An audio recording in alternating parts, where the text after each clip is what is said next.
500 years of football expertise and the future of the game. Powered by Sumer Sports. Come together, breaking down the big board with the guys that were in the room. On today's panel, we are joined by Sumer Sports senior evaluator, the former GM of the Chicago Bears, Phil Emery. We are also joined by Pete Metzelaars, Sumer Sports senior tight end evaluator and former tight end coach for the Bills and the Chargers. We're bringing it all together with the most sophisticated sports technology ever engineered. This is the Evaluation Tight Ends. Tight ends used to be extra linemen with decent hands. Now, they're the ultimate mismatch. Too big for corners, too fast for linebackers. A Swiss Army knife in a league built on matchups. Scouts don't just look for size or speed, they look for the rare guy who can do both. The ones who can block a 280-pound edge rusher and then outrun a safety right down the seam. They're part bodyguard, part ballerina, part battering ram. And in today's NFL, finding the right one might be the biggest cheat code of all. Welcome to The Evaluation. I'm your host, Ator Ewan, and today we're talking tight ends. And I'm pleased to be joined by Phil Emery and Pete Metzelaars. Yeah. Gentlemen, how we doing? Doing awesome. Doing well. Ready to talk Doing about well. this group. Phil, will you please give us your very first evaluation? Kenyon Sadiq from Oregon. Really excited about this player because he's got a unique blend of athleticism, speed, catchability, ability to adjust the ball, and even more so, the ability to run with it.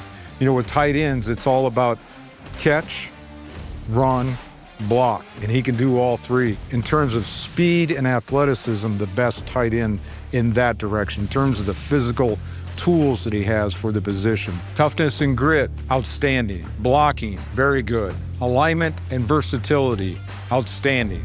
Receiving, very good hands, and really jump up and extend himself to high point the football. He's growing, and he's got everything in front of him. You can see how they have worked him at Oregon. They've done a great job developing his tools. They've taken him from being a tool that they could use in their offense to catch and run. A lot of short passes. And some of that was his own rawness in terms of running deeper upfield routes, screens, short bubbles, little turn-ins, turn-outs. And what he would do is he had great run after the catch. He's developed that part of his game, and now he's pushing it upfield. He had like 16 catches, over 20 yards out of 66 in his career. That's not a lot of career catches, so it tells you there's still a lot of upside left in him. He's a big play performer. We didn't see that earlier in terms of the long upfield pass, and now we're seeing it more and more. So very excited about his upside. Pete, what player would you like to evaluate first? I was going to talk about Max Klare, tight end from Ohio State. Actually, he was a two-year starter at Purdue, where he was the best player on the field for Purdue and transferred to Ohio State this year. And I think it maybe hurt him a little bit this year going to Ohio State because he didn't get as much notoriety, he didn't get as much attention, he didn't get as many targets as he did at Purdue. Purdue, he was #1 guy. And he goes to Ohio State, and they've got receivers, they got running backs, they got 2 or 3 other tight ends who are really, really good players. But he kind of eventually found his place in their offense. He kind of had to be the tight end F, you know, instead of the online, hand in the ground, blocking defensive ends kind of guy. He became a move kind of guy, running routes, because he really runs routes well. Toughness and grit, very good. Blocking, good. Alignment, versatility, he's also good. He's not a great blocker, but he gives great effort, and he works hard to finish, which, you know, if you can do that as a blocker, you're gonna win most of the time, if you give effort and you work to finish. Where he is elite, at least in my opinion, is at the top of the route. He does a great job getting in and out of breaks, creating separation, getting away from people. There's a guy who, this is way, way back for people, and you guys are gonna have to Google him, look him up. His name is Dan Ross. He was a tight end for the Cincinnati Bengals when Kenny Anderson was quarterback and then went to the Super Bowl. He was phenomenal at working the top of the route. And I think, you know, that Max is similar to that guy. You know, 3 steps, bam, he's coming in and out of his breaks and creating separation. And I think that's where he's gonna excel in the NFL. And you were saying, you know, the Purdue versus Ohio State thing may not necessarily been in his favor, right? He's the lead dog at Purdue, and he's getting a ton of reps. He's getting a ton of footballs. He's at Ohio State, so he's getting a little less He reps. went from 70, 80 reps a game at Purdue to 35 to 40 reps a game at Ohio State. Now, how do you weigh all that out and judge that in your future? Where do you really want to go? Where he's really stood out is his hands. Yeah, he catches the ball well. He's got some run after catch ability. And like I said, I think he's elite at the top of his route. And now it's time to hear from our Sumer Sports data analyst and football integration lead, Sam Bruckhaus, for our first deep dive. Sam, take it away. So with Kenyon and Max Klare, both of these guys are blue chip players at separating, and that's a really big impact trait for both of these players and at the tight end position. Max Klare is actually one of the top players, a 10 in this draft in separating. Kenyon Sadiq is an impact guy, 8. The difference between these two players, however, is that Kenyon Sadiq has a quality vertical threat score. And that's something that we don't generally see from tight ends in the draft scenarios because it's difficult for college quarterbacks to really get it up to the next level when the tight ends are in, the alignment at the tight end, maybe the slot, maybe the outside. That's a big difference at the NFL level. And then Klare also has a rough Sumer score in terms of run after the catch. Now, that's just production. Perhaps he does have the ability to do so. We just got to see it at the next level. Appreciate you, Sam. Phil, there's a ton of players still left on the board. Who was your second evaluation? Another player I'm really excited about at that position. His excitement comes from his background, his versatility, and the upside athleticism, his production. Eli Stowers, Vanderbilt University. So really interesting backstory on him is that he came into college football as a quarterback. 2 years at Texas A&M, rarely played, left. He goes to New Mexico State. Now, there's a really inventive offensive coordinator there and convinced him to move to tight end.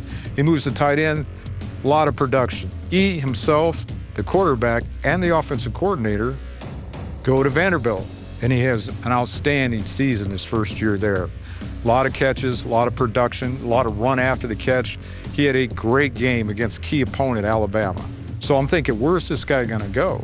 Well, the start of the season was good. It wasn't what it was the previous season. And then plays Alabama again, and I'm thinking, wow, this is gonna be really interesting to see how Alabama defends him. Had a rough day, had some drops, just not a good day overall compared to a year ago. So now, what am I looking at? Am I just looking at an undersized tight end? That's a great story of his transfer. That's kind of the story, the transfer you like to see. I'm going to go with these guys because it's going to be good for my career rather than just chasing money and chasing dollars. And, so it's a good story and be fun to see where it all goes. So the things that are unique about him, toughness and grit, good. Blocking, good. Alignment and versatility, excellent. Receiving, outstanding. Excellent savviness or a feel for the game. He really knows how to get open, uses athleticism and speed to get open. He's super supple and loose. He's a loose tip guy, so he can slide off press coverage, which is a key to saying, hey, this guy's going to ascend to the NFL. He can get off press cover. He's got speed, athleticism, hands, production, run after the catch. So an exciting prospect, and I would say, Kenyon is here, Eli is here. It's just really how you see him and how you're going to use him. Kenyon's a better blocker because he's got more natural power, very powerful guy, where Eli's got a little bit further ahead in terms of the instinctive feel for the game and getting open. Pete, who's your next prospect? My next prospect is Jack Endries of University of Texas. Was on the field a lot, played 80, 90 snaps a game, was lined up with his hand in the ground, caught balls, does a lot of different things. He was at University of California for 2 years. Actually, Mendoza, the Heisman Trophy winner, was his quarterback last year at Cal. And Mendoza went to Indiana, and he went to Texas. He should have maybe gone to Indiana with Mendoza, maybe it would have worked out better. But no, he went to Texas, and he did a really good job there. He's not a great blocker. I see him as probably kind of a tight end, the second tight end. So many people are running 12 personnel anymore, where that second tight end ends up blocking safeties and corners and things like that. If you ask him to block a defensive end all day long, it's going to be a long day for you and for him. But he'll compete, he'll try, he'll work hard. You watch him run, and it doesn't look like he's that fast. He's kind of got, Marv Levy used to always say this, he'd always say, well, this guy's got deceptive speed. And eventually we figured out what he meant by deceptive speed was he's a white guy who's fast. And so this is kind of this guy. You watch him run, you don't think he's going that fast, but then he's running by people. And he's breaking away from people, and he's getting away from people, and you're like, okay, he is running faster than what it looks like he's running. Toughness and grit is good. His blocking is sufficient. Alignment and versatility, he's good. Receiving is good. Durability is very good.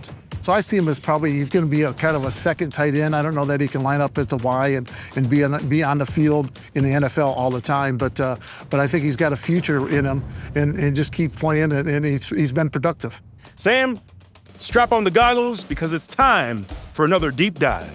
So Jack Endries and Eli Stowers, two different players here, but they bring different elements to the game. In terms of Jack, this is a guy who we actually have seen pass protect at a blue chip style level. He has an impact trait there. That's an 8 there. Eli Stowers, more of your classic F, and he was able to do that with Diego Pavia at Vanderbilt. We saw him be able to separate at a high level. We saw him be able to run routes at a high level, and we also saw that vertical threat that we love to see with these tight ends and how they project to the next level. It's going to be interesting to see how quickly these guys can get involved. Typically, tight ends have a longer aging curve, but with different types of flavors of these tight ends, we could see either of them pop. Thank you, Sam.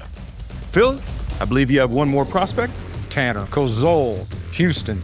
He started out at Ball State, and he tore up the MAC. And he was one of the best in terms of production, receiving-wise, in the nation, and he still was.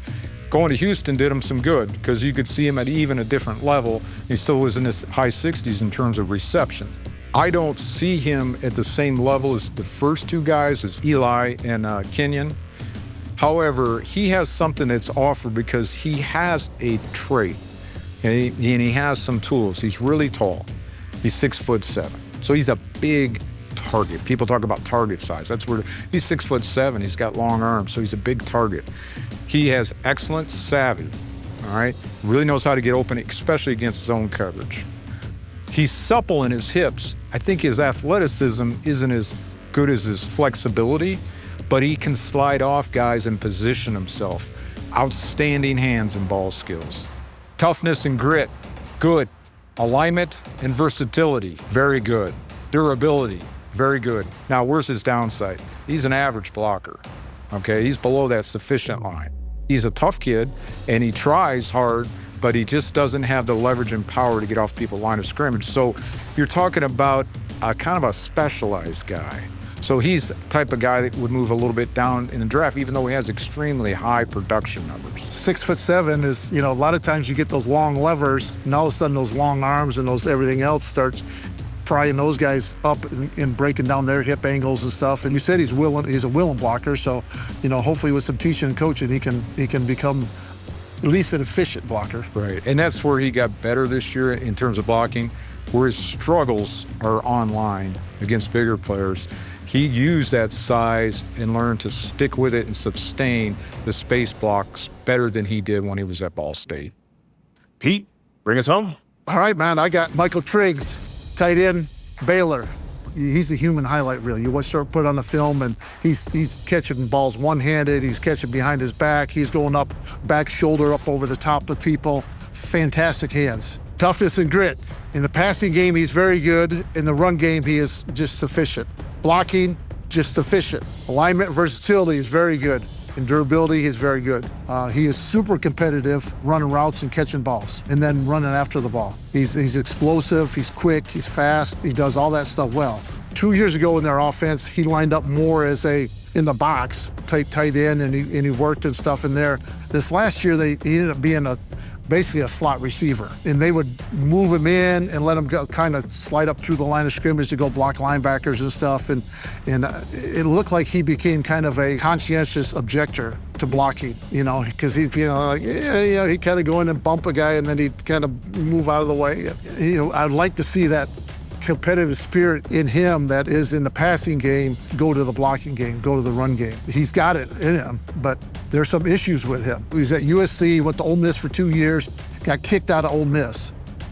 And if Lane Kiffin's kicking you out of school, something's got to really be bad. So, and it never came out really what happened, but someone needs to look into, now he's been at Baylor for 2 years, has done well, was productive his first year, was really productive this past year, and is just a fantastic athlete, catches the ball, will be a matchup problem for everybody, fade routes, slot fades, all those kinds of things where you back shoulder the ball and he can go up and get it with his, with his reach and those big giant hands. So hopefully he buys in that, I got to actually block a little bit too.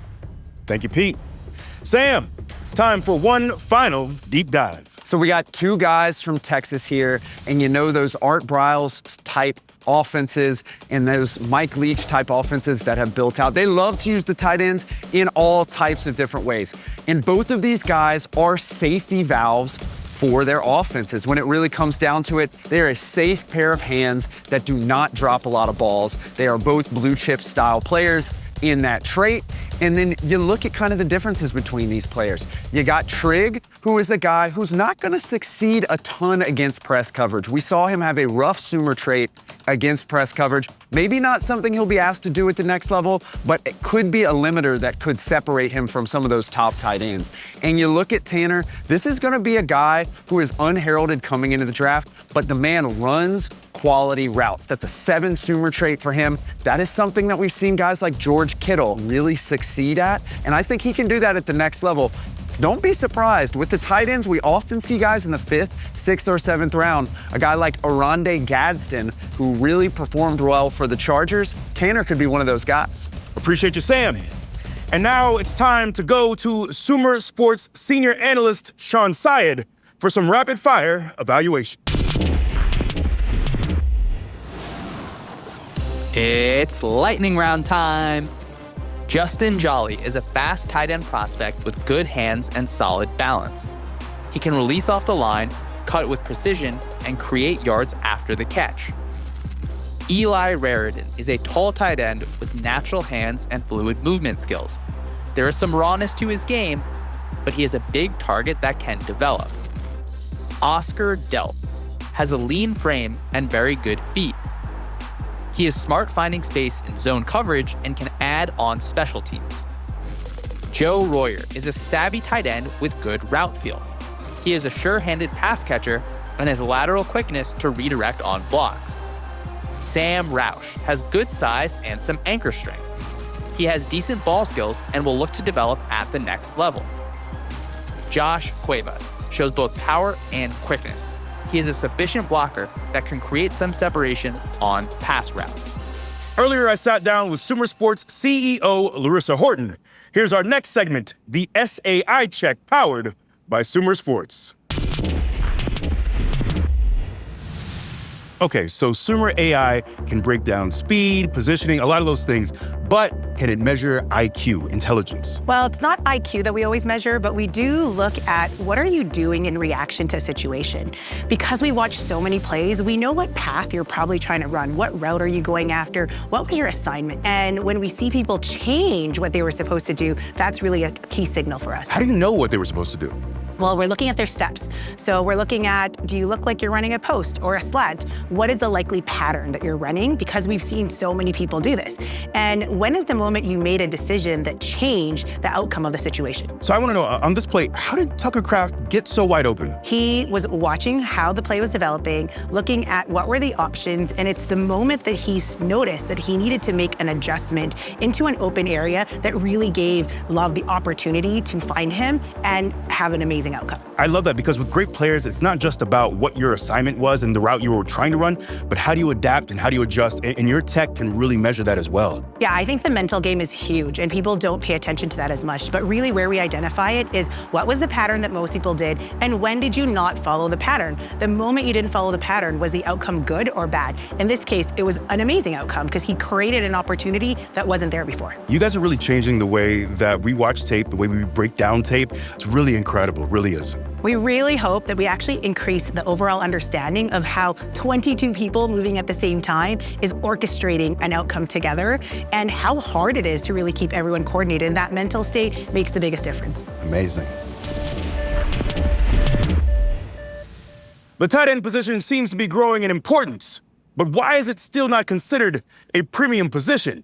This is Stats in the Shadows.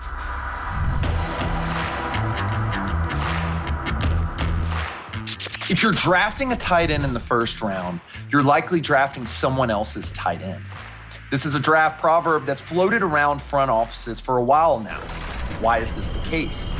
You wouldn't believe it, but Hall of Fame level tight ends Shannon Sharpe and Travis Kelce didn't make an all-pro team until their 4th season. In today's environment, a player would hit free agency after that season. This phenomenon occurs because while most offensive positions deal with just one role, tight ends deal with 2, blocking and receiving. Advanced historical data bears this out. A tight end who can stick around the league would be expected to peak in his 7th season at about 40% more wins contributed as compared to his rookie year. This matches up with fantasy data, which says that the average number of years of service for top 10 fantasy tight ends is almost 6 years of service. Compare that to wide receivers who peak almost a year earlier, and you can understand why front offices are a little impatient with tight ends. However, the past 3 years have seen highly drafted rookie tight ends Dalton Kincaid, Sam Laporta, Brock Bowers, and Tyler Warren all have excellent receiving seasons with reception totals solidly in the top 10. Are the tides changing? Can the receiving talents of new tight ends shorten their aging curve? Small sample says yes. So the Stats in the Shadows suggest this is something to watch for the next few drafts. It's my pleasure to welcome back to the round table Lindsay Rhodes of Sumer Sports. I think Sam made some really interesting points there. It's an interesting way to look at things, and I think that everything is completely factual. I think that he and I disagree a little bit on the interpretation about what any of that information means right now, because I think we're in the middle of an evolutionary period with the tight end. And this is a position, as you guys know, that has evolved a lot over the years. But I feel like right now we're in a period of time where these tight ends that are coming in at the top of the draft are essentially wide receiver ones. And so if you are somebody who can be that high-end pass catcher, like Trey McBride was their target leader, if it's that type of guy and you're gonna use him that way, then there's a lot of value getting that guy in the first round and they can hit the ground running. What are your thoughts on this whole first round tight end situation? Yeah, I don't agree that you're drafting someone else's tight end because of the passing game in college, how much tight ends are being used in college, spread offenses, all that stuff. They're coming in more able, more ready to contribute at the NFL level. They're getting put in positions where they get matchups against, is it DBs? And then, okay, if it's a DB, then we're gonna run the ball at you. If you're gonna put a linebacker in, then we're gonna spread it out and then we're gonna throw the ball against you. You have an answer for what the defenses are gonna try to answer to your offense. I mean, what we're all looking for is to match up the tallest, fastest, most powerful, most productive, talented player against your worst, right? If we can do that and we have multiple of those guys, then we might have an advantage. And what, that whole thing we talked about in terms of, the matchup issues, in terms of covering all those gaps, when you get more skilled defenders in nickel and dime, it all makes sense. But it's happening across college and it's happening across pro. I was part of a staff that drafted Kyle Pitts, right? Probably the most talented, just pure athletic, tall, could do everything. He comes in the league in first year, he almost breaks the record for catches by a tight end. So instant production. Now, what's interesting about him is he fell off a couple of years. He had some injuries. He was dealing with some things. There were changes in staff. He comes back this year. So he's got it in his first and his fourth. So to me, that invalidates. It's all about the talent. Is there something that you value, whether it's blocking or receiving? I think I know the answer, but do you weigh one more than the other when it comes to tight ends? As a former blocking tight end, I would say blocking, but in reality, it really doesn't go that way. They want guys who go out and catch the ball. You mentioned Trey McBride set an NFL record. So I was talking to a friend of mine, and I was saying, I hate Trey McBride because he doesn't want to block at all. If he blocks, he kind of bumps into somebody, and then he turns around and watches the play. And then 5 minutes later, they're like, oh, Trey McBride just set an NFL record for catches by a tight end. It was like, okay, never mind. If that's what, so many guys are being that, and they're being so effective at it. Like Phil said, you always want the Gronkowskis. You want somebody who can block a defensive end and then go out and beat a corner running around. Well, there's few and far between of those guys. And so you start out with the guys who can catch the ball and make a difference in the passing game because those are bigger chunk plays all the time. And then you can find guys and turn guys into blockers. And you mentioned the key name for me, Rob Gronkowski, who I really liked as a player, right? But there was a lot of discussion among all NFL scouts was his blocking. Now here's this massive guy, right? And loves the game, plays so hard, but in college, most often he was up in a 2-point, detached from the line of scrimmage. So when you saw him block, it was basically against a much smaller DB. So you didn't really have a very good idea on how that was going to transfer. Whereas he matured in his career, he took a lot of pride and he could steamroll. So it's a very difficult skill to evaluate overall. That's why some of the, when you start talking about when you draft a tight end, is going to be someone else's tight end. It was because of the transition from college to pros and learning how to block and learning how to be successful at blocking, where you get the guys who, we're going to put you in the slot and go run this route or go run that route. They can do that coming right out of college. I mean, last year's draft is just rife with examples of people who hit the ground running. You not only had Tyler Warren for the first half of the season until that offense, and then you had Colson Loveland, who came on the back half of the season. So you've got these two guys that could be your offensive rookie of the year, but maybe kind of each had like half a season where they really, really shined. And then you've got Harold Fannin, who played great for the Browns. You've got Mason Taylor, who stepped into a starting role in New York. It just feels like we're actually moving in a direction where it feels like maybe we're getting better. You guys, the people who are evaluating for teams, are getting better at just nailing that. It's become a highlight position, right? Because of some of the things we talked about, they're getting more catches. And predominantly in college, there's a lot of zone coverage being played. So it's a lot easier to get open and find open spaces if you have some savvy as a tight end and get a lot of production and get noticed and get them fully evaluated, right? Not only do you have this past class, which is really about 7 deep of guys that are really going to be good players as they come along, is 23. There's about 5 or 6 there in the 23 draft, and my favorite is Tucker Kraft. And there's an example of a guy that blocked in college very well. He's a very good receiver, very productive, and he turned around and he's doing that as a pro. Pete, you're used to very big tight ends. We've seen a lot of tight ends. We still have Darnell Washington in the league, but we see a lot of slimmer bodies now. When did that change, and what do you attest that to? I mean, we have guys like Kittle, who's smaller, still blocks, but we're seeing more slender bodies at tight end now. With the spreading of the offenses, the passing game becoming such a factor. It's not, 10 guys in the box here just trying to beat each other's head off. It's not, okay, now we're going to spread it out, make the defense defend the whole field from sideline to sideline and back and forth depth. And so that's when you start getting the smaller guys, the guys who could run more. But you still want them to be able to move inside and be able to block a safety or a corner. We did that when I was in Indianapolis. We had Dallas Clark. And Dallas Clark was, he wasn't a huge tight end. He could run, he could catch. And he was an elite slot blocker. So if they brought in a corner or a safety, we could run at him until they put a linebacker in, and then we throw the ball at him. And at some point in time, people are going to get hurt enough that they're going to start playing, okay, now we'll start playing our cover 4, cover 2, and now the box becomes lighter, and now you can start running the ball again at them. So it ebbs and flows, and it will always, probably. If you were coming out now, do you think that you would still play tight end? Probably, yeah. Yeah? Yeah, unless they try to talk me into playing tackle. But well, that's what I'm thinking. Just from a size standpoint, I feel like we're looking at alignment. To play tackle now, they can probably play. Yeah. Well, but they kept talking my whole career. I was a blocking tight end, and I was 6'7.5" and 250 pounds. And everybody said, well, what happens when you slow down? Of course, I was a mudder, so I ran as fast in the mud as I ran anywhere else. I wasn't ever very fast. They're like, well, you should move in to play tackle. And I was like, no, I don't want to play tackle. It's, but if I would have probably made a whole lot more money. Who are the best blocking tight ends in the league right now? Because we all know the guys who catch the passes. Well, George Kittle's going to be there, Right. I like Cole Kmet.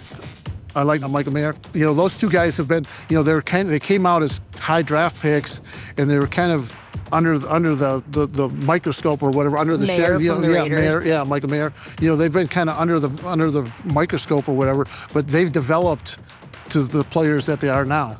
I just did a kid from Dallas, Evan Spanford, who was a dominating blocker. Oh, yeah? Crushed people. Big, huge guy, and it was like, oh my gosh, this guy's just killing people. And so I'm throwing that name out. So Look at his eyes light up. see if He's like, he was killing people. and see if he turns out to be what I think he can be. It's more than any other position that we've talked about. Don't you feel like this is the one that we've talked the most about, like the deception part of the game? Right? It feels like the tight ends are such a big part of that whole cat and mouse thing that goes on in the NFL. We haven't talked this much about the cause and effect of a specific position as we have about this one. Absolutely.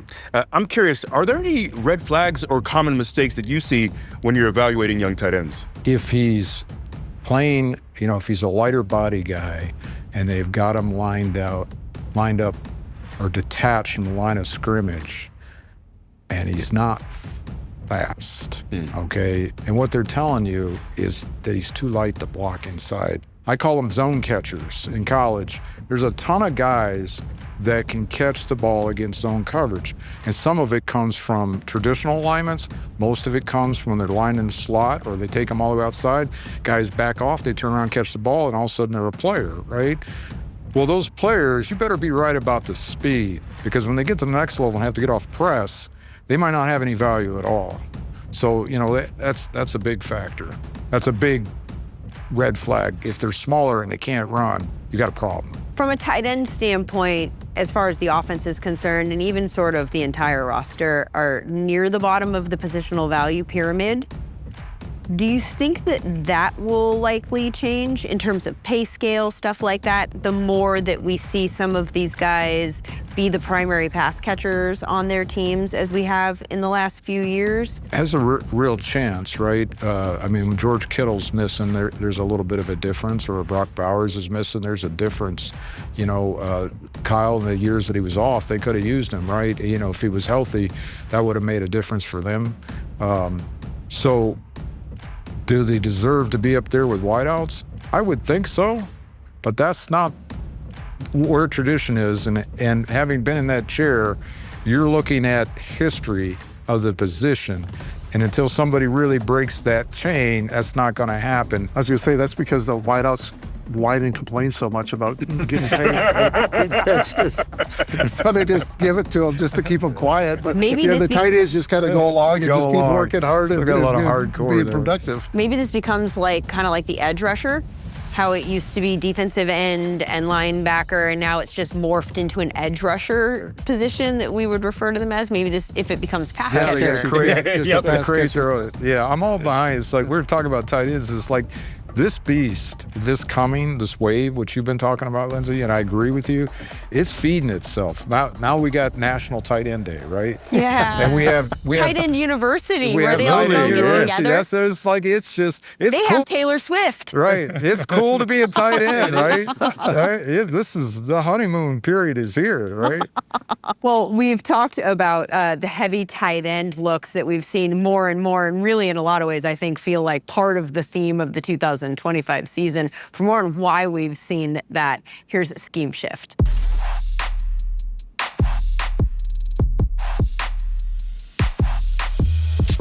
For many years, teams played base defense with just 4 defensive backs on the field to stop heavy run formations. But over the last 2 decades, defenses have taken a linebacker off the field in favor of a defensive back to deal with an expanded passing attack. One of the ways that offenses can try to change the math back in their favor is actually by taking a receiver off of the field in favor of a second tight end. 12 personnel, or 1 running back, 2 tight ends, and 2 wide receivers forces the defense into a series of tough choices. Will you take a defensive back off the field to match a linebacker on a tight end? With 8 running gaps on the field, do you play with 8 players in the box? If you do, you'll only have 3 deep defensive backs to deal with down the field play action. And that is exactly what offenses want. On early downs, play action plays from 2 tight end looks are one of the most efficient plays in all of football. Quarterbacks get clean reads over the middle, and wide receivers attack open space while linebackers are forced into stepping up to stop a potential run threat. The increased use of 12 personnel means having a legitimate second tight end on roster is now a positive thing. That player can certainly contribute on special teams, but adding a whole new element to your offense means this is an important roster spot, and more tight ends will find their way to playing time in the National Football League.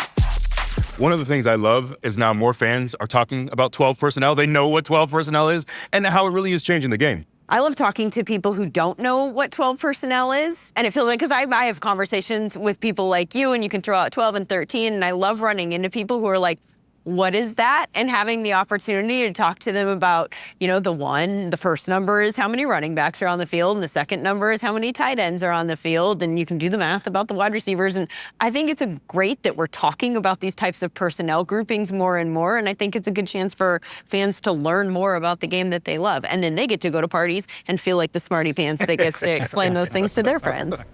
Well, thank you to our team at Sumer Sports. And remember, draft night is loud, but evaluations are quiet, and we live in the quiet. Until next time.